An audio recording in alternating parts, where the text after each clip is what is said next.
mendapatkan kenikmatan dalam hidupnya. Karena dia buat hidup manusia itu tidak nyaman. Pertanyaannya adalah, kenapa tali? Kenapa disebut tali?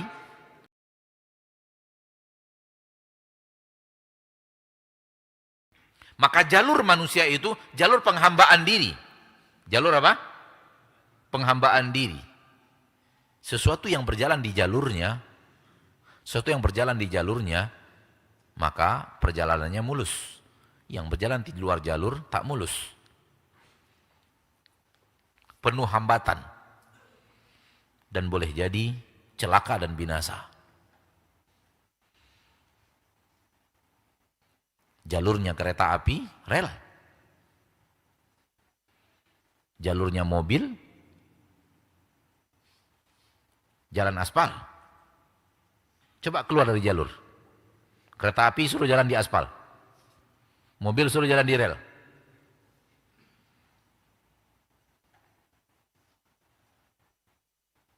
Maka sesuatu itu akan mudah, sesuatu akan indah, sesuatu itu akan normal, sesuatu itu akan lezat, sesuatu itu akan nikmat, sesuatu itu akan berjalan mulus kalau dia berjalan di jalurnya. Maka berjalanlah di jalur penghambaan diri kepada Allah.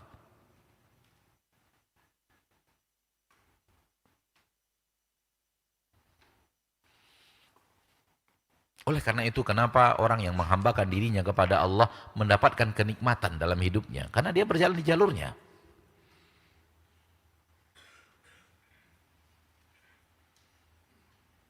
Dan oleh karena itu, kenapa maksiat membuat hidup manusia itu tidak nyaman? Karena dia tidak lagi berjalan di jalurnya. Suruh mobil berjalan di yang bukan aspal. Oh, itu nggak enak lagi.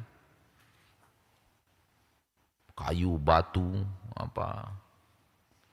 Lihat saja mereka yang off-road bagaimana mobilnya susah berjalan, turun, mogok, terbalik dan semacamnya. Betul atau tidak?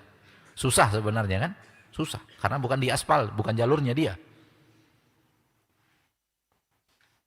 Tinggalkan itu, balik lagi kepada yang tadi.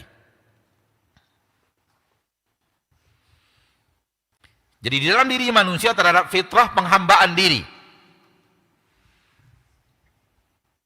Maka semua manusia pada dasarnya sedang menghambakan dirinya. Lalu Allah turunkan petunjuk. Akulah Rabb kalian yang menciptakan kalian, aku yang telah melakukan ini kepada kalian, aku yang telah melakukan ini kepada kalian, aku yang telah melakukan ini kepada kalian. Allah turunkan petunjuk, yaitu Al-Quran.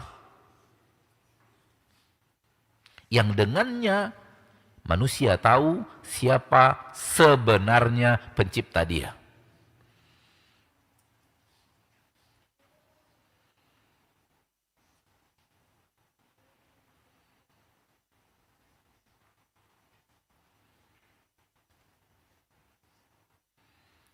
Siapa yang sebenarnya telah membuat mesin super canggih di dalam badannya ini? Yang memiliki puluhan, ratusan bahan bakar.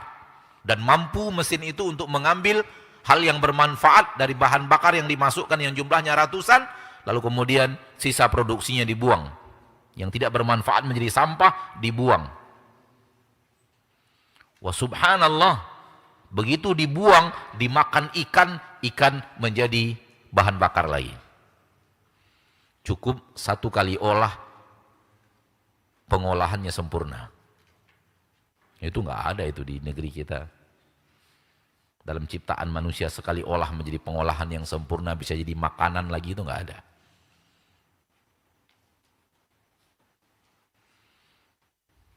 Betul tidak? Keluar, dimakan ikan gurami. Gurami kita makan lagi. Keluar lagi, dimakan ikan lele. Ikan lele kita makan lagi.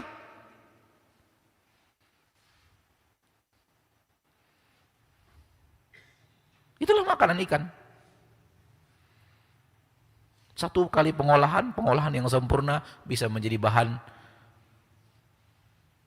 dan menjadi gizi lagi untuk manusia. Allah turunkan petunjuk kepada manusia, hai manusia, akulah pencipta kalian. Aku yang telah membuat untuk kalian, kalian bisa mendengar, kalian bisa melihat, kalian bisa berbicara, kalian bisa berjalan, kalian punya istri, punya suami, punya anak. Aku yang menerbitkan matahari dari timur, aku yang dari timur dan aku menenggelamkannya di barat. Aku yang telah menciptakan hewan-hewan ini untuk kalian. Aku yang telah memberikan kepada rezeki dari darat dan laut. Aku yang telah mengeluarkan untuk kalian berlian-berlian. Aku yang telah. Semua itu diterangkan oleh Allah melalui tuntunan yang Allah kirim kepada kita dan Allah sampaikan kepada kita, yaitu Al-Quranul Karim. Oleh karena itu Al-Quranul Karim adalah tali penghubung antara manusia dengan penciptanya.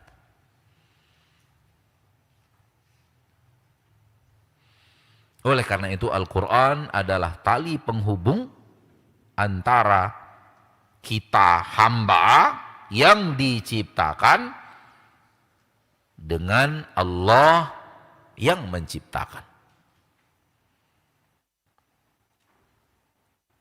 Kalau Allah tidak turunkan wahyu, maka tali itu tak ada. Manusia tidak akan tahu siapa yang sebenarnya, yang hak telah menciptakan dirinya.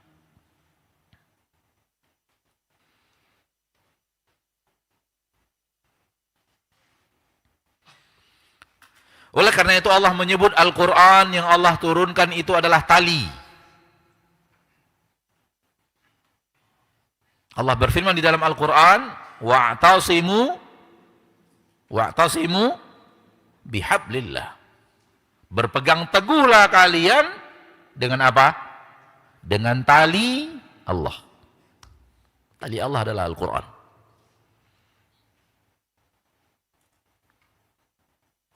Tali Allah adalah syariat yang telah Allah turunkan ke permukaan bumi. Tali Allah diajarkan oleh Nabi Muhammad sallallahu alaihi wasallam. Pertanyaannya adalah kenapa tali? Kenapa disebut tali? Penghubung antara Anda dan Rabbmu.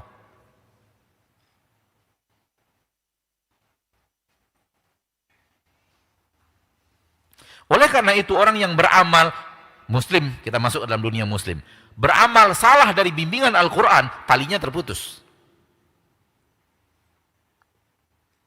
Dia beramal, katanya dia ingin mendekat kepada Allah, namun keluar dari jalur Al-Quran.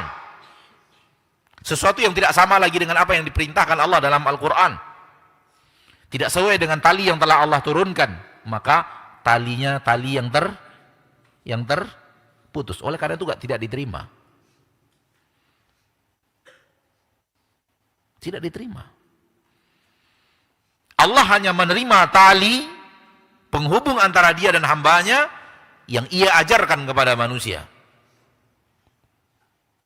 Jangan coba-coba wahai manusia buat tali sendiri engkau kepada Rabbmu.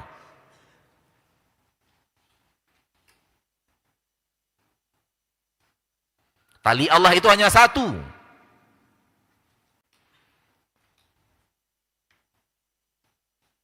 Oleh karena itu Allah menyebut satu tali.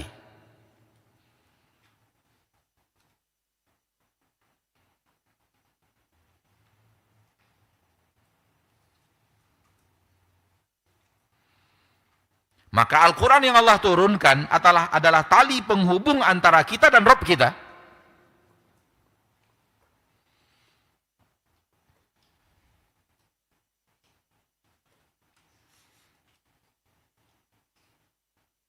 Dan dia membutuhkan dua hal.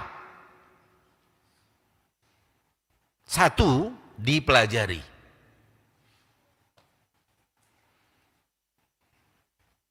Dua, diikuti.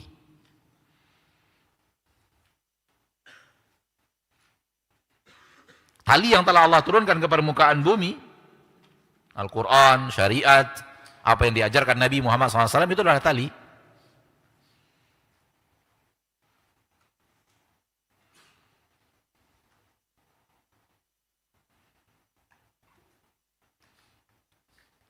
Dia membutuhkan satu apa? Satu apa? Dipelajari. Ayo manusia. Wahai umat Islam yang beriman kepada Al-Quran, pelajari Al-Quran. Ada apa dengan dirimu? Tahu itu tali penghubung antara engkau dan Rabbmu, lalu engkau lengah, lalu engkau cuek, lalu engkau tidak peduli kepada tali yang menghubungkan antara dirimu dan Rabbmu.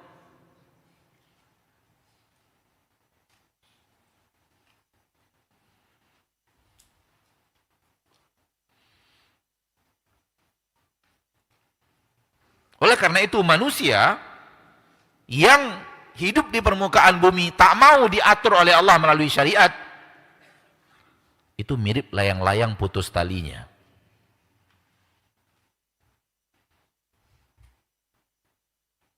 Bukankah layang-layang putus tali adalah sebuah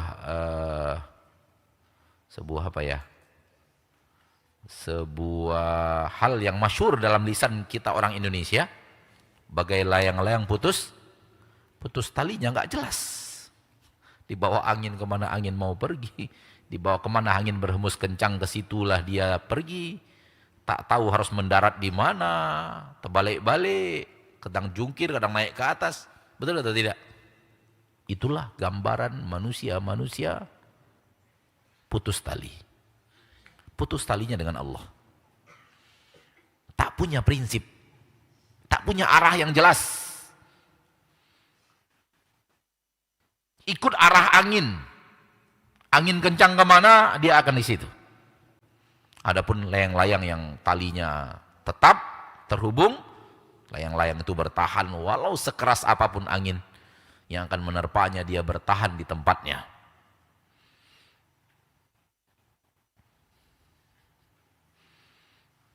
Lihatlah perjalanan hidup kita. Bagaimana manusia yang kita temui dahulu, bagaimana yang sekarang, jauh berbeda.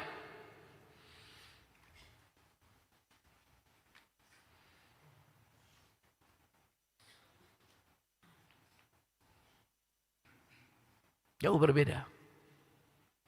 Kenapa? Karena semakin lama kita semakin banyak menemukan orang meninggalkan syariat. Maka semakin banyak orang yang bagai layang-layang putus. Tak tahu harus kemana. Apa yang terjadi? Dia tidak memiliki dia tidak memiliki berpegang kuat dengan talinya. Sehingga diombang-ambing oleh beraneka ragam pendapat manusia, dan pendapat-pendapat manusia itu ada yang sengaja dibuatkan untuk menghancurkan mereka, sengaja dikarang untuk membuat Anda hancur.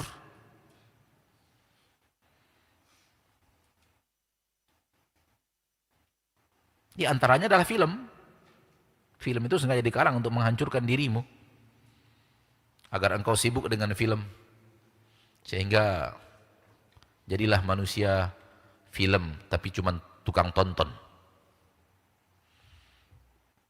Apa itu film? Film adalah kedustaan yang mengasyikkan. Dusta yang mengasyikkan, itulah film.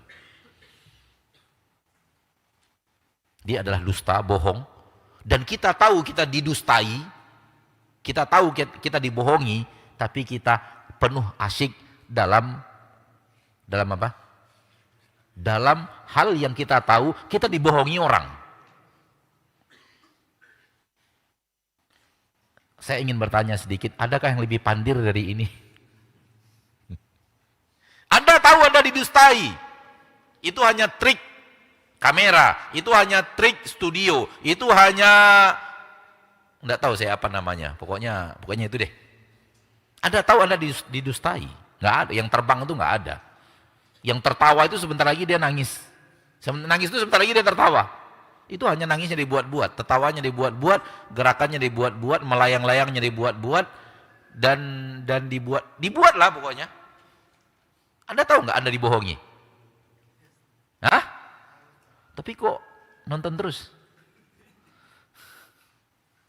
Itu bukan suami dia, itu bukan istri dia, begitu bukan anaknya, itu bukan mobil dia, itu.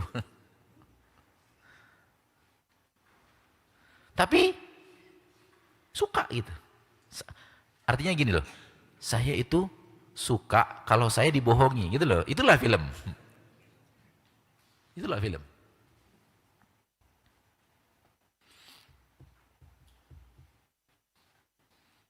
Itu peci siapa di balik itu? Iya, di balik meja itu.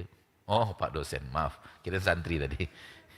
Kirain santri. Kalau santri disuruh maju. Kalau Pak dosen memang spesial di situ memang.